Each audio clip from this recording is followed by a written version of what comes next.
ગુજરાત રાજ્યમાં કાયદા અને વ્યવસ્થા વધુ સુદૃઢ બને અને લોકોમાં શાંતિ અને સુરક્ષાની વધુ અનુભૂતિ થાય તે માટે ગુજરાત પોલીસ તરફથી એક હોલ ઓફ ગવર્મેન્ટ એપ્રોચના માધ્યમથી કડક કાર્યવાહી કરવાની એક રૂપરેખા તૈયાર કરવામાં આવી છે. ગુજરાત રાજ્યના દરેક પોલીસ સ્ટેશનને આજે વિડીયો કોન્ફરન્સના માધ્યમથી કે જે વિડીયો કોન્ફરન્સમાં તમામ પોલીસ કમિશનર, રેન્જ વડાઓ અને પોલીસ અધિક્ષકશ્રીઓ હાજર હતા, ને સૂચના આપવામાં આવી છે કે આવતા 100 કલાકમાં ગુજરાત રાજ્યના દરેક પોલીસ સ્ટેશનમાં એક લિસ્ટ બનાવવામાં આવે અને એ લિસ્ટમાં જેટલા પણ અસામાજિક ગુંડા તત્વો છે, એ પછી શરીર સંબંધી ગુનાઓ સંકળાયેલા હોય, પ્રોહિબિશન બુટલેગિંગ સાથે સંકળાયેલા હોય,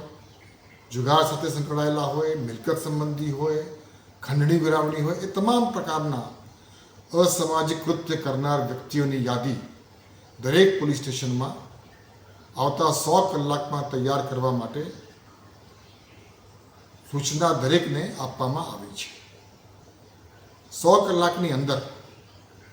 આ લિસ્ટ તૈયાર થઈ ગયા પછી એ તમામ લોકો વિરુદ્ધમાં હોલ ઓફ ગવર્મેન્ટ એપ્રોચથી કડક શિક્ષાત્મક કાર્યવાહી કરવા માટેની પણ વ્યૂહરચના તૈયાર કરવામાં આવી છે. આવા અસામાજિક ગુંડા તત્વો જો કોઈ ગેરકાયદેસર બાંધકામ કર્યું હોય, સરકારી જમીન ઉપર એન્ક્રોચમેન્ટ કર્યું હોય, ગેરકાયદેસર વીજ કનેક્શન લીધા હોય, ભાડુઆતના નોટિફિકેશનનું પાલન નહીં કર્યું હોય, અગાઉ ગુનામાં પકડાયા હોય, જામીન મળી હોય, જામીન રદ ન થયા હોય તો જામીન રદ કરવા માટેની એ તમામ પ્રકારની અલગ અલગ પ્રકારની કાર્યવાહી પોલીસ એમની રીતે અને સ્થાનિક મ્યુનિસિપલ કોર્પોરેશન કે નગરપાલિકા કે ગ્રામ પંચાયતને સાથે રાખીને કડકમાં કડક પગલાં લેવા માટે આજે દરેકને સૂચના આપવામાં આવી છે. ગુજરાત પોલીસ કોઈપણ અસામાજિક કૃત્યને ખૂબ ગંભીરતાથી લે છે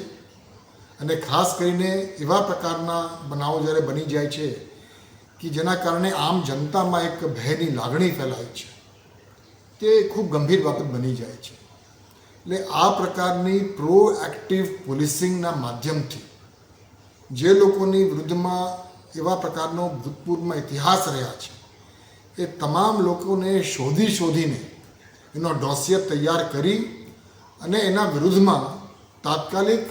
શિક્ષાત્મક કાર્યવાહી કરવા માટેની સૂચના આજ રોજ વિડીયો કોન્ફરન્સના માધ્યમથી દરેક પોલીસ કમિશનર, દરેક રેન્જ વડા અને દરેક પોલીસ અધિક્ષકશ્રીઓને સૂચના આપવામાં આવી છે.